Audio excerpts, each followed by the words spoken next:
Right, guys, welcome back to Roofing Insights podcast. We have the record amount of people here on my screen. My eyes are kind of all over the place. We have Vince from Commercial Claims Advocates here. And as a first topic, we're going to discuss our debates with famous public insurance guy, Anthony. And I already will watch Vince's take on it, my take on it. We're just going to discuss it and see both sides of the spectrum, I guess. Good morning, guys. Morning. Good morning. Morning. Vince, I want to let you start the conversation. I would say this: you were way too nice in your YouTube video. You can, notch it up a little bit, be a little bit tough on me, and don't be afraid to offend anyone. Yeah, I know. I had a feeling that you were going to start with the too nice thing because that was your first comment on it. And when did it become bad to be too nice? It's Being okay nice to be free. nice. Huh? I agree with it.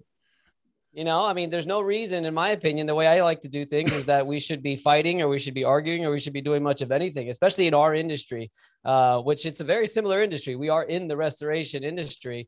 And it's why I came out with the video, and the sort of, I guess, response to the video was that as opposed to roofers and adjusters, battling against one another, I think we should be working together. I do believe that on any particular claim, having a roofer and a public adjuster on the claim at the same time is, frankly, it's a match made in heaven. It could really just take the claim from one thing to the next. And like I explained in the video, it's not just talking policy and making sure you're getting the claim covered. For me, I love having you guys on there because I usually ask you guys for a simple document that states, here's what's going on with the damage. It's as a result of wind. I'm a licensed certified roofer, 5-star Google review. And what I say sort of goes. And I use that as my expert documentation all the time. And it works a lot better a lot of times than their engineers that they send out with no experience at all. No, I agree. And I want to address the nice thing right away. You don't have to be a dick. You don't have to be nasty, but I have 5 kids. You have to be nice, but if you want your kids to understand the point, you also have to be firm. And what I'm afraid of when we are not firm and you can call out person in a nice way. You can be, raising voices and stuff, but you also can be very firm. And I like John Houtelling, for example. If you see his debate with a badger on a stage, you can be professional and you can be firm. But I think what really needs to happen is, as an industry, we need to be a little bit more firm how we deal with the bad practice. I feel like many contractors and players just want to be politically correct. We don't want to offend anyone. We all want to watch our own lane, which is good. But then when we see this nasty bad practice, whether it's a roofer or whoever, we kind of don't do anything about it. We're too quiet. We don't want to confront because we don't want a confrontation, and we're afraid that we will look bad if we call them out. And then, of course, Dmitry has to do it because nobody else will. Well, there's a real thing to it about the fear of looking bad, right? I mean, not everybody has the long-term goal of producing the kind of media that you produce and what it can do. I think that there's a lot of people who are worried about making enemies in the industry because they never recover from it, because content production and clickbait and the daily drama, those things aren't their full-time focus. Their full-time focus is trying to function nicely within the environment that they're in, and they're worried about the people outside of the roofing community maybe getting a hold of it, right? But so I agree with his approach, and it's true that it's a match made in heaven, I suppose, because you have someone representing the policy and someone representing the property. Where I seem to get the issue is when you have how do you get rid of bad actors giving bad advice without looking like a jerk, right? And I think that that's just why there is a certain place for certain people in the industry, like yourself, Dmitry, who maybe, get who maybe might not always be the nicest, but that's why you're somewhat of a roofing journalist, I guess you could say, right? Your job isn't to be always nice, but he's a claim or a PA, right? So then his job is not to be a journalist. His job is to be a PA, but he's offering his opinion because he's trying to build his personal brand, which is smart of him. So I agree with his approach to it. Well, if I could say something about bad practice, about bad actors, about the bad people in the industry, I mean, in any industry, you're going to find it. And my strategy about doing that, and let me tell you, there's probably no other industry, maybe alongside the roofing industry, probably even worse, that has the unfortunate reputation of bad actors in the industry. I mean, it just is what it is. I mean, you just Google search public adjuster and you can see all the websites that are probably written by the insurance company that talk about public adjusters dragging out the claim, that public adjusters just out there for the money, that they're not necessary. You don't even need them on a claim. Just file the claim and everything will be okay. So my idea behind the whole thing is just to educate people on how the benefits of a public adjuster, educate public adjusters on not practicing bad practices and getting better at their craft, because ultimately the bad practice is being done by the carrier, guys. It's not us. It's not us on this side. Yes, of course it's there. I get it. But my style, my route is to educate our side so that we can call out the bad practice that's being done on a daily basis, on a claim basis, every single one. There's a reason why 100% of the claims are underpaid. Every single one, guys. Undisputed payments, you guys know, are always underpaid. That's a little weird when I could file a claim or I could go into a claim and they pay $10,000 and then I settle it for $100. That's weird. There's something going on there. So well, I think what needs to... What about this is a differing opinion, though? Like I look at the insurance industry and I think there's one thing that's a little unfair is that the manufacturers get a free pass. Right. The insurance, if you like the insurance company is insuring these houses and these manufacturers are making things. And I think like what you're seeing with all this money coming into the industry, a lot of it is private equity firms that are also in like that also have connections through finance and banking and insurance. And I see a lot of the consolidation in the industry coming. One reason that I've heard is because if insurance fund provides private equity firm with money. Private equity firm buys 100 roofing companies or, 3 big roofing companies, let's say, and puts them together. Well, now you've got a roofing company with some clout, and that roofing company can start holding the manufacturer accountable for some of the fact that, like, why is it that when you put a GAF, or I shouldn't even say a name, but because I don't want to get Dmitry in trouble, but I mean, when you start putting manufacturers that start saying certain warranties where you get certain limitations or lacks of limitations, and then when the wind blows a shingle off, why is it the insurance company's problem at all? Why isn't it the manufacturer? Why isn't it that when you have these class 4 shingles and the insurance company has given you a reduction in premiums because supposedly this impact resistant shingle is going to be good, and then it becomes the insurance company? Why isn't there, or more like, because the roofer's job is to try and sell the customer a product that's got coverage. If you have a Ford vehicle and your engine doesn't last to you pulling your truck, you're pulling your trailer, you don't go to your insurance company when the engine doesn't perform as it was supposed to for the time it was supposed to. If your roof's job is to deal with weather. That's its job. And if weather happens and it doesn't perform as good as it's supposed to, then why is it always the insurance company's fault? Like your truck's job is to run an engine and pull stuff. And if it breaks or doesn't perform pulling stuff, it's not necessarily the insurance company's problem. It should sometimes be the manufacturer's problem, but it never is.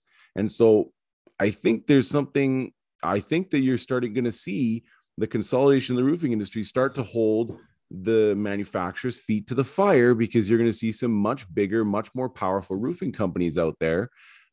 Because one of the big thing that comes up in all these purchases that are happening is, what is your contingent warranty liability? What amount of warranties how many roofs do you have under warranty? What warranties have you put out? Why do these purchasers care so much about the roofing companies that they're buying, what warranties are put out? I think it's because you're going to see the manufacturers start having more pressure from the roofing side of the industry to say, we sold our customers a product with a warranty.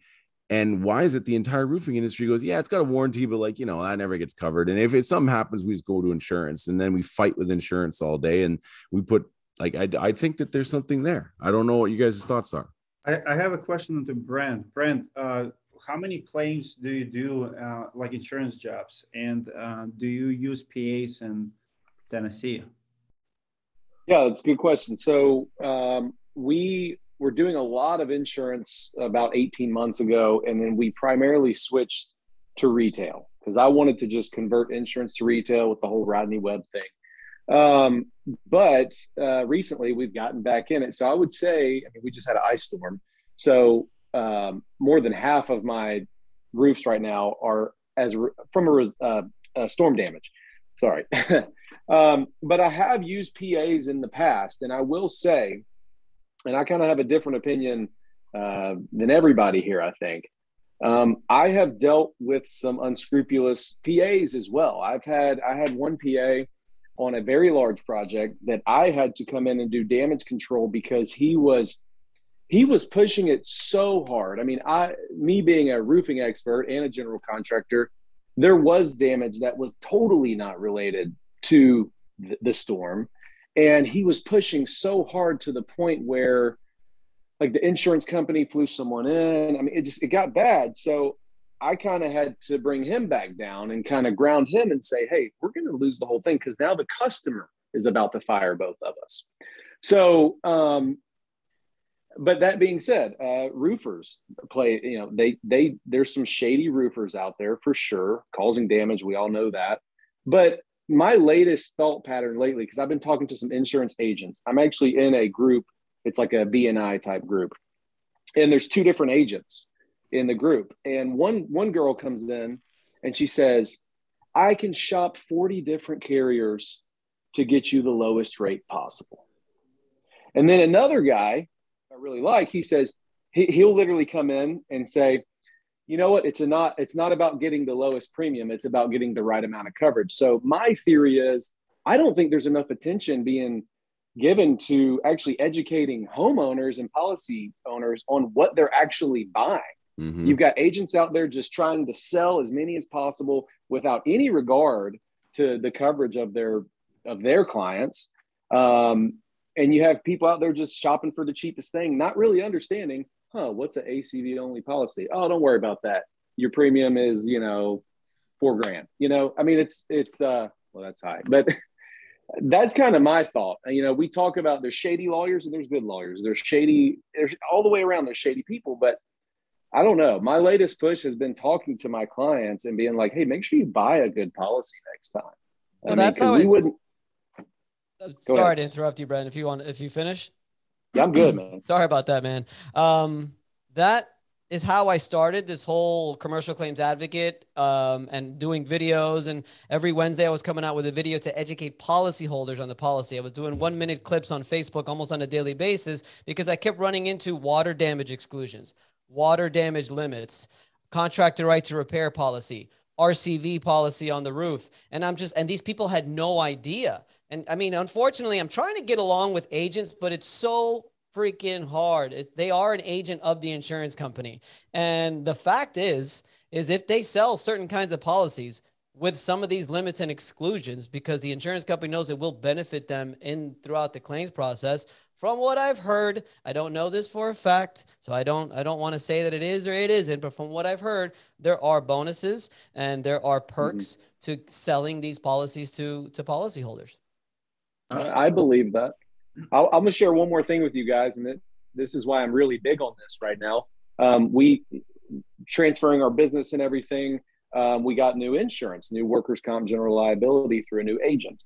And he pulled up our old policy, and I'm not going to say the dates or the name or whatever, but I kid you not, there was a roofing exclusion at one point in our insurance policy. We had no idea. This agent would come to us every year and be like, hey, man, I got you covered. I actually saved you money this year. And that's how. He was excluding everything we do to where there was a period we had no freaking coverage. We didn't even have insurance. Brent, so, there's a public adjuster exclusion out there that exists where it literally says you cannot hire a public adjuster. How popular is it? The public adjuster exclusion? Yeah. I've only seen it once on one of my claims. I've seen it a couple times on one of the Facebook groups, but it's not very popular. And it is fightable. Like we could still sign that claim and work it, and it's not set in stone. But just the fact that it's there is insane. Steve, what about you? What's your experience with the public adjusters? We don't do a lot of insurance. We did like a few years back. We did a lot. We've like Brent. We've switched to retail, turning it into retail. I don't care what your insurance company is paying you. This is my retail price. I bet you we've never had to pull in a public adjuster.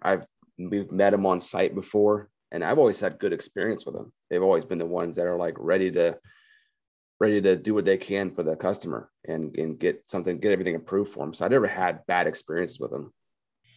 Vince, I want to share mine really quick.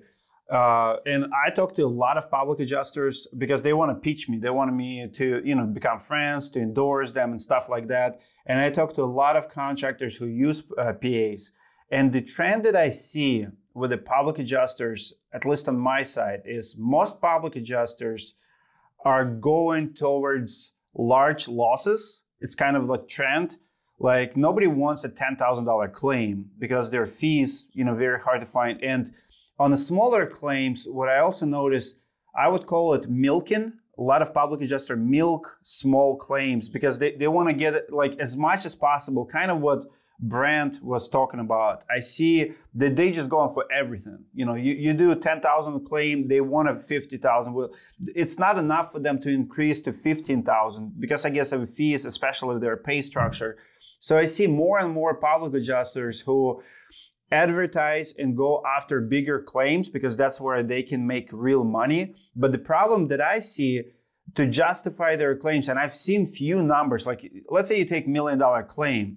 If you take out, 10% or whatever, like they don't leave enough meat on the bone for the contractor. It's almost like a lawyers, like a lawyer can settle big case, after accident, but a lawyer gets 30% for him, the same thing here. I see that as a trend where like for the roofing business, the most important thing is profits. That's why we hire supplementer in-house. So we do increase our claims. So we do, argue, negotiate with adjusters, but it's in-house, we can control it. So we will take $10,000 claim to $20,000 claim, but we will do it ethically. We're not going to ask for something we're not going to do. And I feel like when we hire third-party public adjusters, they just go for everything just to try it, I guess. Is that a common strategy? No, it's not. It's not common. I mean, of course, I'm sure it exists. It's out there. And it's something, again, that I'm trying to change in the industry. And I only tell you that it is out there because I used to do it. I mean, when I first started and I didn't know what I was doing, I would just try to throw a bunch of shit against the wall and see what sticks, right? But ultimately, it's not me that's cutting the check. It's the carrier that's cutting the check. And they're sending their people out there. And if I'm throwing a bunch of crap in there that's not arguable or related to the loss, they're not going to pay for it, number one. And number two, if you do that more and more and more, as I'm sure you guys know, it's a small world, right? The insurance world. I know most of the carrier inside adjusters, a lot of them, and a lot of the field adjusters I meet because I've met them before, or we've fought over the phone before, whatever it is. And they know that when I send them an estimate, it's an accurate estimate of what it costs. As far as throwing more stuff in there, I mean, obviously we have to make sure that the whole roof is covered along with everything else that's included with the roof, with the roof structure, but then also the continuous floor inside the home and continuous pane and whatever it is. Like we have to write all that stuff. But hold on a second. Sorry about that. But there's something that you said also in regards to $1 million claims. The way I sell that is frankly, whether it's 10%, 20%, whatever it is that we charge. Number one, I think the homeowner needs to understand it's a service that you're paying for. It's a complicated service dealing with the insurance company. And some of the things that we do besides documenting the loss, this is ridiculous. Sorry, guys. Documenting the loss, besides getting the facts of loss and interviewing the insured, making sure it's a good claim, making sure it's worth it for them, most importantly, making sure that we're putting an accurate estimate together, getting mitigation done, getting repair bills, whatever it is, and then the follow-up process that goes along with it. Obviously, we have to get paid for it. But the way I tell the client is if we're getting you $1 million, that's probably because they were only going to pay you $100,000 in the first place. So my 20% fee or 10% fee or whatever it is technically was paid for by me bringing your claim up from $100,000 to $1 million. I want to bring back this insurance guy, and I want to ask you, Vince, like how real is it? Like his company is so confused, like the business model. Like it seems, like how much do you know about that company and business model? Because they have like 90 VPs, like vice presidents. Because he advertised like, you know, I'm vice president of the company. And when I look, like everybody advertised the vice president of the company. What's going on there? Like so many people ask if it's a real or just stunt, or he's just, I have even a few people telling me that they know him and he doesn't work for them. He's just like this advertising figure. Like it's so weird, like the messages I'm getting about the whole story. Only thing that I've heard about them is I know one person that works for them. She seems to like working there.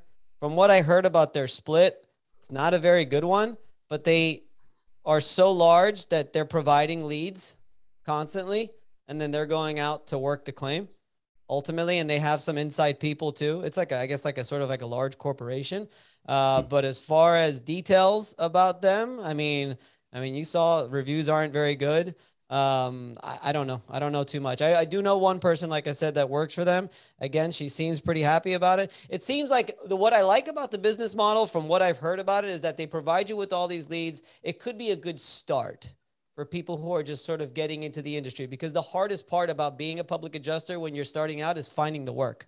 So even if you're getting less of a split, less of a cut, if you could, I guess, find a larger firm like this where you can get your feet wet and sort of learn about the industry, even for a shitty split, you know, at least, you know, you're getting leads, you go out to claims, you work them. I'm sure there's got to be some, I think you have a team lead that sort of helps you answer questions and stuff like that. But as far as the quality that they've got in the team leads and in the leads too, I don't know anything about. Do you know any other public adjuster that advertises the way they do? Because, and I don't know if it's entire firm or just this Anthony guy, but like last video I made on him, like he published it on YouTube, pretty much guiding you how he's getting you more money, how he, you know, you don't have to get depreciation, and how he's getting you $23,000 and 48. I mean, he's teaching people. I mean, is it a company? Is it him? Have you ever seen anything like that? I mean, that's like bizarre to me. Like, why would you put it out there? Why did you tell people, hey, you can keep $6,000 and $40,000 claim and take it on vacation? Look, ultimately, where I think there was some confusion when you guys were going back and forth and you were saying one thing and he was saying, and you were telling him that it's fraud to pocket the money and stuff like that. Ultimately, what I do want you guys to understand is that there is nowhere in the policy that states that the money that is paid for all has to go into all of the repairs. There is really nothing that states that. And I don't want to like shock you guys with that, but if they're paid $50,000, and let's say a roofer's not involved, if there's a work authorization done with the roofer, then and it matches the estimate that the insurance company puts together, then absolutely they have to pay the deductible to that roofer and they have to get the work done for what it's going to cost. But if they do the process there by themselves, they get $50,000 minus a $5,000 deductible, they're left with $45,000 to do their roof, and they find somebody to do it for 20 and they get their roof replaced, they're more within their right to do that. They can do that. I'm not saying that's right or that's ethical, but it is okay for them to basically use. The only thing that they cannot do is that if they do pocket $45,000 and go on vacation to go see Adam in Hawaii, well, and never replace their roof, well, guess what? They can never replace that roof again, or they can never claim that roof again. Yeah, and that's the right way to do it, right? I mean, when go to Hawaii with the money, to make it so that like that the homeowner understands they can't make that claim again, because I mean, the clients that I've worked with that are on managed repair programs with the insurance companies, that's one of the biggest services that the roofing contractor is providing, is good documentation, because the insurance company has a hard time sometimes saying, well, now they have another damage claim on their house. You know, they took the cash last time, you know, my client didn't get the work to do the repair, but they did do a payout. And then now my client gets another call to go investigate another damage claim on this year's storm. And they go and look, and now they have to know, well, is this damage from the original place, right? The original part that was damaged, or is this a new thing? And so, I mean, this is where a lot of the documentation company CAM and stuff like that has really allowed the the roofing contractor to provide a great service to the insurance company and be a good partner with them. And I love managed repair programs myself. I think it's a great program. I know that it'd be just because it puts the insurance company, the homeowner, and the roofing company at least on some sense of a mutual relationship and a long-term relationship. But Adam, doesn't that, by becoming a right to repair contractor for the insurance company, doesn't that sort of, how long is that really going to last when they keep telling you to not repair this or not repair that? Or you're saying in my experience, they don't really have that, because I mean, the insurance company, I mean, they're making great money. And in my experience, and like, this is like my experience sitting here listening to the calls, I've seen it where like the insurance, the roofing contractor, the person taking the call from them is like, kind of like saying like the insurance company wants to cover the roof. Like they're paying, a couple $100 for the inspection, minimum $600 for a temp cover. And they're like, temp cover every roof, send us the bill. We don't want any more damage inside. And they want to cover the roof. They want to get the roof fixed. They just want to know, is it a repair or is it a replacement? And they pay for it. And like this, like two of my clients are on agreements like this, and they've been with the insurance company for 3 years or more each. And both of them have great relationships. And I mean, the insurance company's making money, the roofing contractor's making money, and the homeowners are getting covered. I really like the program. I understand that it doesn't mean they always get a free roof, but or a new roof. But I also don't think that because you had 3 shingles blow off your 16-year-old roof, you don't necessarily always get a new roof. You know what I mean? You get a rock chip on your windshield on a 5-year-old car, you don't need a new car.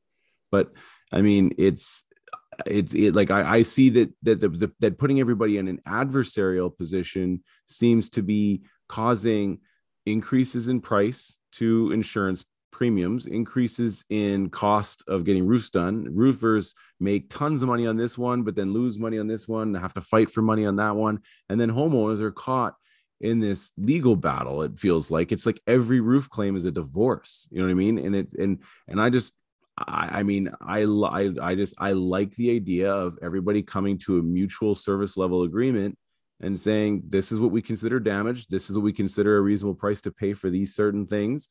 This is what we'll pay you to go check it. You have to make sure you can check 700 houses in a week. So you have to make sure you maintain this level of staff and this response time.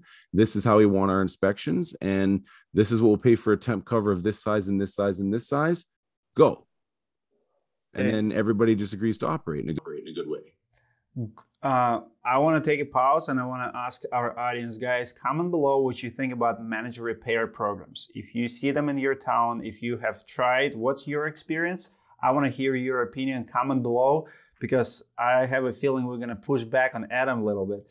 Vince, I know in Florida you have few companies that actually purchase roofing companies and kind of they own managed repair programs, and there's huge conflict of interest. And as a matter of fact, in Florida, it's a really big problem, because if insurance company sends your managed repair program, now you cannot get another quote.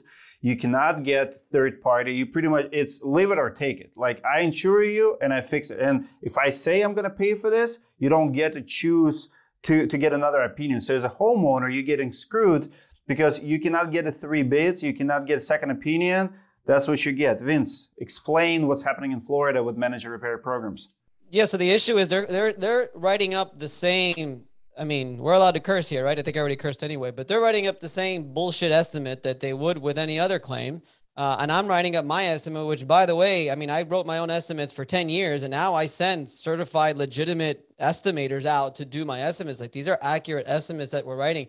Do I have a little negotiation room? Sure, I find a little bit here and there, but ultimately it's an accurate estimate of what needs to be done. And we're still at the same differences.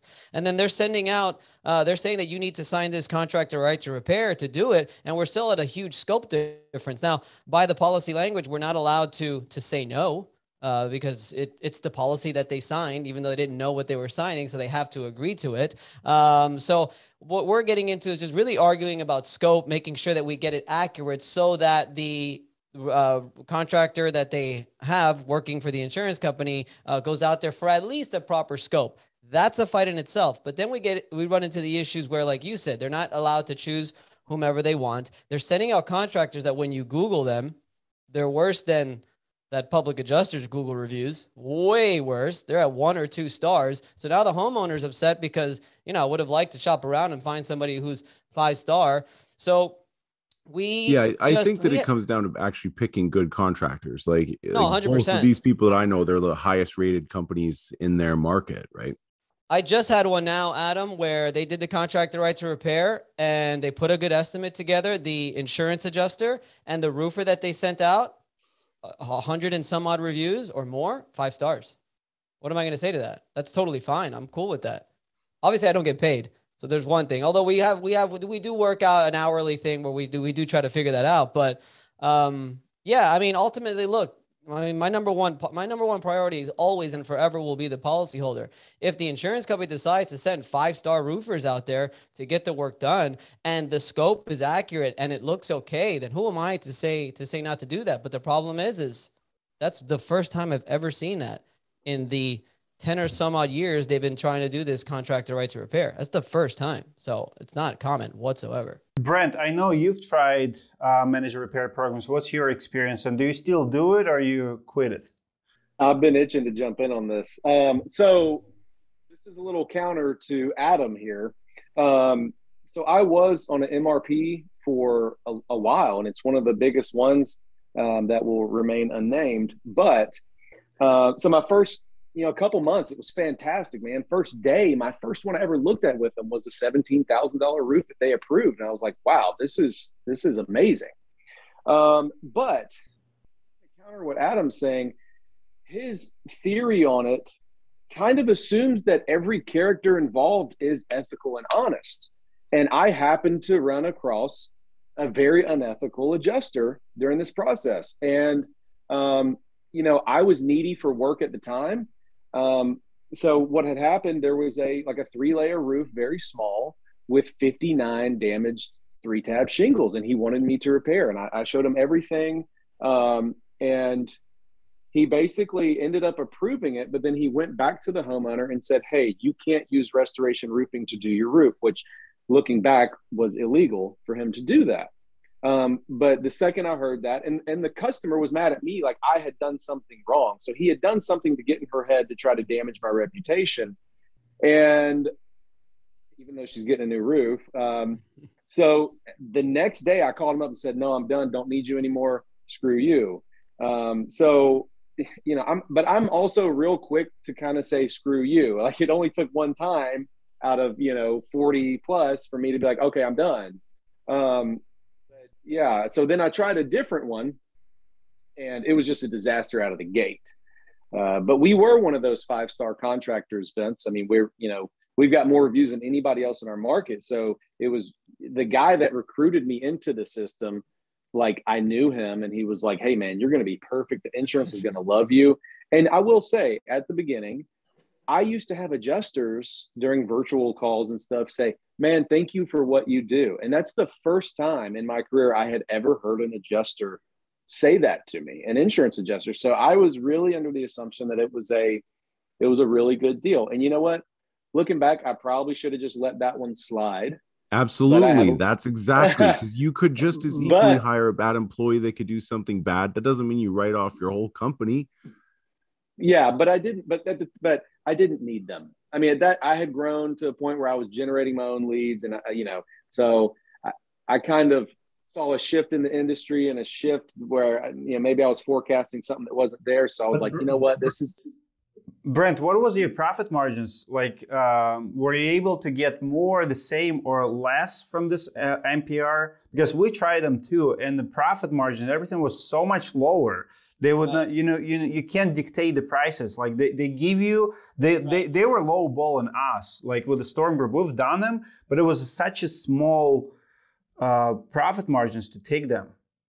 It's a numbers game. I think it's more for you're trying to get a lot of work as opposed to profit the margin. Customer, frequent business. You don't have to deal with the paying the supplementers. You don't have to deal with the fighting. You don't have to deal with again, it's just another way of doing business. But you can be $30 million contractors or $3 million contractors or $300,000 contractors.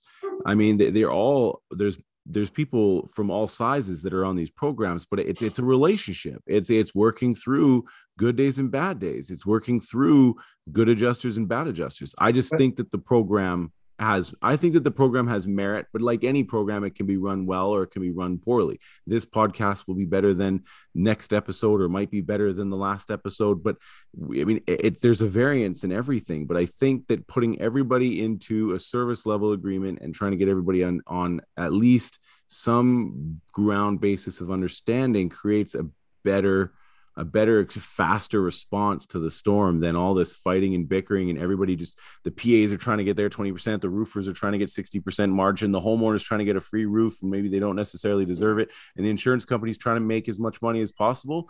It just seems like everybody's out for themselves and nobody's trying to create some sense of rational agreement as to what this whole storm is going to cost. I agree with everything he's saying. It's so we tried out a couple of them too. Sorry, Brent. We tried out a couple of them. I kind of had the same experience that Brent had. And I was like, I'm just going to use this as a way to get into neighborhoods. And I think one of the big problems is the inconsistency in everything we do. It's a couple of them, they would take my word for it and it would be approved. And then it got to the point where I was getting nothing approved, like home runs, like copper flashings, all look like a shotgun shot it. And everything started getting denied. And I'm like, it became their hour away every time. And then that they're not trusting the roofing contractor at that point. And that's what am I there for? Yeah. At that point, they should not like one thing I wonder is like, how many contractors in the same market did they partner with, or should they just have picked the Apple roofing of that market? You know what I mean? Like, just pick one person who's got 45 estimators on staff where they can all agree to a standard service level agreement. You know what I mean? Like, not necessarily a DreamWorks or Restoration or a Sargent's Roofing or a Storm Group, but like a big company that says, listen, when the storm hits, we will have 100 people on the ground getting out, doing inspections, doing temp covers, patching vents, and then we will also be writing up estimates, and we will have the entire market covered. You know what I mean? I think it works better when it's a larger company. I do, because then it's not about Steve trying to make money for Steve's company. It's about Steve's 30 employees all just trying to maintain the relationship with the insurance company and not screw up this account by making sure that we perform the service that we're being hired to do, which is inspect, arrange temp covers, provide reports, and then you get the work sometimes. You know what I mean? We didn't want it to be, I thought it would just be some sort of like in-house job. I saw that Apple Roofing kind of does it too. Like, it'd be just an in-house job. It would keep us rolling. I knew we wouldn't make much profit on it, but it got to the point where I would go out. I drove all the way to Philly. And that's like an hour and a half from me. And the roof was tarped, and it didn't need to be tarped, but they wanted me to take the tarp off, take photos. And I did all that. I didn't get paid. You should get paid for every inspection. Every time you inspect, you should get paid. And every time you do a temp cover, you should get paid a minimum of whatever the market will pay. And then, there should be a service level agreement in place with standardized pricing. Yeah, but that's the problem, Adam, is if you get into these MRP programs with the insurance companies, I mean, now you're basically working for the carrier on these claims, and ultimately they're the ones who are going to decide. You can say, as an experienced roofer with 5-star Google reviews, you could say what needs to be done, but it's really not up to you. Ultimately, it's up to the carrier on what they want to pay. And it's the reason why a lot of roofers don't like joining the MRP programs, because you're being held accountable by the carrier. And it's the reason why I get messages on a daily basis from independent adjusters I think who are sick and tired of working for the carrier and having their estimates freaking sliced I don't up like think a samurai. I don't think that those types of managed repair programs are as good as a real relationship, an exclusive relationship with a company that where it's started on the basis of we're not in the business of responding to these. We want to provide our customers with a better experience than our other insurance carrier. So we want to work with you, awesome company, to make sure that our customers get a better response to the storm. I think it all starts in how the relationship is born. If it's just like, oh yeah, apply to be on our managed repair program and work for us, I think that's a little different. I think it needs to be a higher level negotiation, like not like where you get to apply to be on the program and you're one of 18 roofers in the market. I think it's like you sit down and like there's a real negotiation that happens, and it's on the basis of you're helping the insurance company reduce the cost of their claims by temp covering stuff before, making sure that the home is protected faster and earlier, and that you're getting you're giving the homeowner a better experience with their insurance company. That really has to be the inception of it. If that's not the inception of it, I agree with you. Then it's in bad faith, right? So that I think is what's made these two clients unique, is that they're not in it to like the inception of the program was that the insurance company wanted to reduce the cost of their claims by reducing the damage to the insides of homes and provide a better experience for their insured than their competitor, because they're getting responses to the storm faster, right? And that's why they have to make sure that they have a service level agreement in place. I'm just not sure that's the world we live in.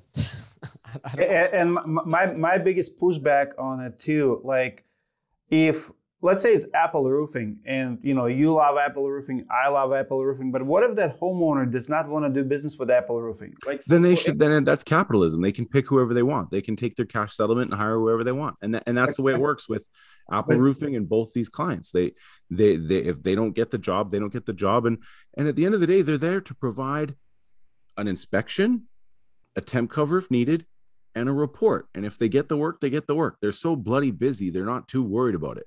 And they're making plenty of money on just providing those three things. But in most NPRs, insurance companies are pushing their contractors. You do business with them? They do push them, but it's not by any means held. You know what I mean? The whole thing is it should be a better experience if you use our preferred contractor. No, I get it. Yeah. But if it's not a better experience and the homeowner chooses that they want to work with someone else, absolutely. It's not their choice though, Adam. Once they sign the policy, once they have that contract in place, when a loss occurs, they don't have a choice. Yeah, that's that's born in bad blood. These two contractors lose jobs all the time. I was just in the office the other day because the guy said, no need to send out the company. We got it. And they brought out 3 other companies. And turns out the guy is the father of a guy who used to own a mainland roofing company. And now he's retired and living in Hawaii. And then once the 3 roofing contractors came, then they're like, yeah, sure. Send out the company to do their inspection, because then they felt armed, and they treated it like it was going to be a hostile experience. And I guess that the fact is I've seen this work in a company in Canada and a company in the States. And I haven't seen too much like behind the scenes with Apple, but even them, I know that like, well, it's a great program when it's not that busy, but then when there's a crazy storm, yeah, it'd be a great way to make more money to go on the offensive. You know what I mean? So it's just another part of the industry, but I don't believe that it should be trapping you into dealing with their contractor. It should just be trying to create a environment where the best experience would be to use the preferred contractor, because they're making an agreement to get there first, get there faster, provide a better experience, provide a great inspection report, accurate assessment of damages, and have the people on staff to provide a repair quickly, because they know when the storm happens that they're going to get a lot of work. So they focus on hiring and developing the best roofing company in the market, because they know that when these storms come, that there's going to be an influx of business, and they need to have the right people on hand to provide the best service. Like it should be born that way. I'm not saying it's going to be all the time, but it could and should be that way. I wish it did work that way. And again, it goes back to everybody working together. I mean, that's perfect in a perfect world, but I do, it didn't play out like that with me. It did seem like for a period of time, I was a part of the team, but it kind of fell off. But I want to touch on something Steve said and something Adam said. So Adam, you said there's no customer acquisition cost, but you have to play their game 100% perfectly. So they had certain software outside of Xactimate we had to use. There was documentation that was like, I was like a Hancock adjuster at that point, like the amount of inspector at that point, a ton of documentation. But then when it got to billing and getting paid, I was at the point where I had so many claims that hadn't been paid that I was looking to hire somebody just to handle the billing side of this. So it took forever to get paid on some of these things. And then when I finally when I quit working for them, it slowed down majorly. So I think it was nice having those leads given to me because we pay a ton of money trying to generate our own leads and stuff. But on the back end, I promise you, I spent the same amount of money. If I could just add one more thing to it, I think all of us here, we're all entrepreneurs for a reason, is because we prefer to work for ourselves and not work for someone else. And I think that's what it ultimately comes down to when you start joining these MRP programs. I think in the beginning, I think it could be great. Like I always tell a lot of people who are interested in becoming public adjusters, go work on the IA side first, learn the ropes, save some money, because you're it's kind of the same thing as an MRP. You're an adjuster and you're an independent adjuster hired by the carrier, and you're getting fed claims all the time. You go, you work them, you get paid for them, and that's it. And then this way you can sort of transition yourself into becoming a public adjuster. I kind of feel the same way in regards to the MRPs is, it's just a consistent flow of claims. And if you're okay with the bullshit that you have to sort of deal with, like we've been talking about here, and then make that transition into working for yourself, then great. But again, why couldn't you do both? Why we're all entrepreneurs. You do retail roofs, be a part of the managed repair program, also run a coating business, also install solar? Like why is it that you can't just have a division of your business that runs the repair program and focuses on working with the insurance company to improve the program and making sure that you're able to provide the insurance company and the insured the best possible outcome and recovery after a storm? That's what I wanted. Because we're the highest rated roofer in our area, and I was like, we're perfect for this. I have a whole staff of sales guys that would love to go out there, but then you get out there and it's like you're not getting paid. Even the billing problem, the Brent message. We had this issue.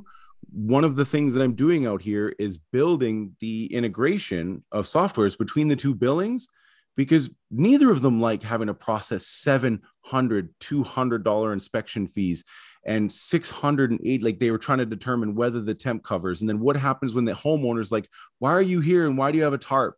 You know what I mean? Like the homeowner, because the old grandma is the homeowner, but the point of contact was the daughter, and the grandma's yelling at the roofer, showing up with the temp cover. And so perfecting the message, the messaging system and the billing system to make sure, because who wants to process 700 transactions for temp covers and inspections? You know what I mean? Like, so how do we, that's the thing. The client is working with the insurance company to say, hey, you don't like having to try and audit 700 inspections and e-cover fees. We don't like having to try and do it. How can we make our things talk and automate? And that's what we built. And that's like what's going. So it's in a relationship that requires work. You know what I mean? Like it's not going to be perfect. I will say, a good relationship, like any other, shouldn't require that much work. No, I will say. But now it's built, and it's an automatic $200 ATM machine that's just 1/3 of their business. Go ahead. Some props. If there's anybody in the world in this industry that can figure out that integration, it's totally Adam Sand. So I wish I had you when I was doing this program, because I might have hired you to help me figure it out. You can do it. I want to say this. I like what Vince says, that we're all entrepreneurs and it's our businesses. Here's the thing. I look at this as I look at the builders, I look at Home Depot. It's a business decision. You can pick to work with an insurance company. I don't like it because you play on their terms and you kind of hostage, and you building a pipeline that can go away. And my only worry is someone putting all their eggs in one basket. And then if that insurance company, and we know how it is, like today, this year, State Farm can improve everything, single claim, and next year they deny every claim. Like they change their game and you're out of business. The same thing, just like working for one builder. It's small profit margin. It's a business decision. You want to make $20 per square and do 1,000 roofs? Go ahead. I turn all of those builders down because that's not my business. I'm not a subcontractor. But can I say that it's wrong to work for builders? No. There's a lot of roofing companies who only work for builders. So it's really a business model. I think if you don't have marketing presence, if you're brand new, if you don't have thousands of reviews, if you don't have any other options, it's better than nothing. But if you have options and if it's not worth your time, I mean, it's an entrepreneurship decision. I was going to say it's probably good for someone who's new, but then the billing part of it is like You got to be a pro. I didn't know that. I didn't know that they were so difficult on paying. You It figured was like very confusing. wow. You figure with all that money, it'd be a lot easier than having to get paid by the homeowner. It was like they gave you like a coupon to buy their you got to buy their materials on their account, or it was just very. It was too much. Vince, what's the best insurance company that you love to work with in Florida? I know Chubb has a really good reputation across the country pretty much, but it's very hard to get. It's like very exclusive insurance. Who do you like to work with? What's your favorite insurance companies?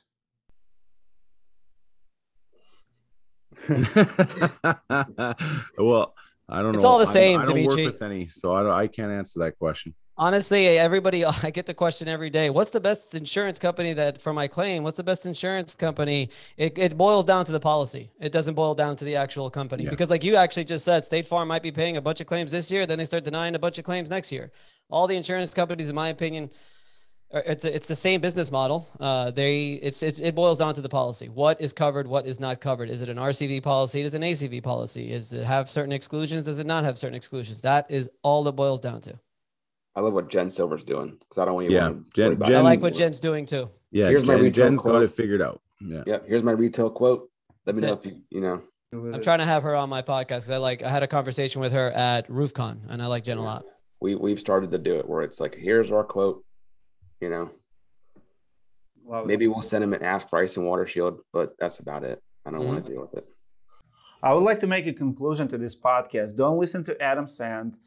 MRP sucks. it works for 0.1% of contractors. No, honestly, I love that someone figured it out. And I've seen companies who added that department, and kudos to them. But I also know like majority tried it for a long time and they just couldn't. It's hard to implement. You have to have everything else figured out to make this figure out. Mitigation companies is one that it's brutal for them. I mean, if the mitigation, the dry out companies that go out there, I mean, they're getting paid peanuts. And they're so limited on what they can do. When I walk into a house after suffering a water loss and the extent of the water damage that occurred and the minimal dry out that was done because of they're not allowed to tear anything out. They're not allowed to do much of anything. So all you'll see 1 inch of water was throughout the house. They dry it up, set a couple fans and walk out. When you know as much as I do, where, you know, baseboards need to be torn out, holes need to be drilled into the walls so you could do an inner dry out of the wall cavities and so on and so forth. And it's like, and it's brutal. And on top of that, they're just paid peanuts. Look at Adam Sand's face. He does not agree with that. He is like, why do we have to do that? Why do we have to called in to see the claims that don't go well? What about the other 70% of claims that go great? And the homeowner's like, you know what? State Farm, or I'm not saying State Farm. I'm like, you know what I mean? I don't work with State Farm with any of my clients, but I'm just saying that what if today at State Farm and the customer says, yeah, you know what? State Farm was awesome. They sent in a contractor, like they were there the day after the storm. They came in, they did an inspection. The guy went up on my roof. Then like 2 hours later, a crew came by, tarped it off, and then they came in, they fixed the roof, and then they fixed the interior, and they dried everything out, and it looks great. And I had my uncle is Bob Vila, and he came in, and then it looked great. Like it can and could and should be that way. I'm just saying that. I'm not saying that, yes, I understand that I'm like these two clients represent 0.002% of the industry, but they're both, like large contractors and they focused on saying, listen, you have this problem. We have this issue. Let's work together. But you got to have enough room to sit at the table with an insurance company and actually be respected. I believe that you have to have your business figured out enough that you can do that. But these aren't $1 billion insurance companies either. These are regional insurance companies. And so it's, I believe I don't want to be the only guy in the room that believes that this can be done. I just believe that I guess I believe that it can be done, and I want to try and put the message out there that how could we make the business in the industry better and not just focus on being better fighters? Like, oh, you know what? Hire a better PA who's a better fighter. Hey, roofers, go to the conference and learn how to fight better, or learn how to not fight at all and tell the homeowner to figure it out. You know what I mean? Like, that's Jen Silver's thing, is like, be a responsible mom and read your policy and deal with it yourself. Here's my quote. You know what I mean? And then and then the insurance companies are just finding new ways to screw their customers because they're trying to, because the game is evolving as just a more and more complicated fight, right? And meanwhile, who's getting a free pass on all of it? The manufacturer. They build a product that protects your home against the weather, and when it doesn't protect your home against the weather, they have absolutely zero accountability. Because the insurance company's responsibility to pay for it. So if you want my real opinion, I believe that the industry needs to stand up, and we as roofers need to say, hey, manufacturer, my customer had shingles blew off. You have this limit on your wind warranty that the wind was within that limit. I'm not going to fight with the insurance company. I'm going to process a warranty claim. Well, what's easier? What's more complicated? Because that's an interesting point that I didn't really think about. But is it more? There has to be a reason for that, and I could only assume that maybe actually going the insurance claim route is easier and less complicated. And that's why consolidation of roofing companies and then creating a warranty department inside of a large company is one of the reasons why so much capital is coming into this industry. Because insurance companies have money, insurance companies fund. I don't want to get sued over this podcast. Let's do it. Let's do it next week, and I'll prepare mentally to face another legal. It's every time you have a public adjuster involved. You see, it's probably easier to work with the insurance companies. It's been an hour. I would like to close. Vince, do you have some closing line that you wanted to say? No, I mean, I would just bring it full circle. What I initially said is like, I like doing this. I want to do more of this. I think, again, roofers and public adjusters should be sort of going back and forth to figure out ways that they could work together. I understand that every once in a while, there's not bad blood, but there's disagreements on both sides, whether when to use one or the other. But ultimately, Dmitry loves disagreements. So we need to have these disagreements in order for us to come with some kind of conclusion that will ultimately help the policyholder. And that's what I want it to be about. So thank you for having me, Dmitry. Awesome. Guys, it's a wrap for today. Next week looks like we'll be talking about roofing warranties and manufacturer warranties and how can we have manufacturers accountable. I'll consult with my lawyer before filming that. Follow Vince and Commercial Claim Advocates on YouTube. Amazing channel. He's a little bit too nice for me. I cannot watch nice channels. I need some conflicts, some drama. I'm just kidding. Vince is awesome and his channel is awesome. Brent over there down, big guy in a chair, Roland. He also have a channel, Restoration Roofing. He is freaking phenomenal. Actually, yesterday I was talking to one of roofing school students, and the guy keep telling me how awesome Brent is, and he met him before even my channel. And Brent, you're freaking awesome. And Steve is wannabe TikToker. Follow him on TikTok. He's grown. He's trying hard. Amazing guy. And Adam Sand, forget about him. He just sell out to insurance companies these days. It's a wrap for today. Comment below what you guys think, and I'll see you in the next podcast.